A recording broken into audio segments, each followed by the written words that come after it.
How to change theme on your Samsung Galaxy Z Flip 7, and it's free. So for that, open up your setting, and under setting you can see the theme option. Go to theme option, then you can see lot of theme available here.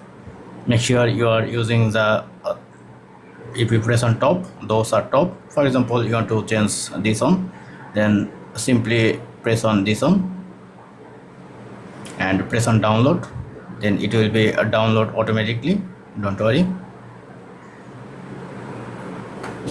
So once download complete, wait a couple of seconds, then you can see it's complete download, and press on apply and theme will be applied.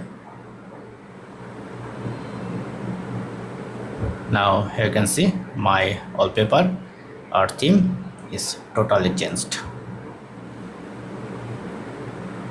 So that's it. Thank you. Don't forget to thumbs up and to subscribe. Have a good day.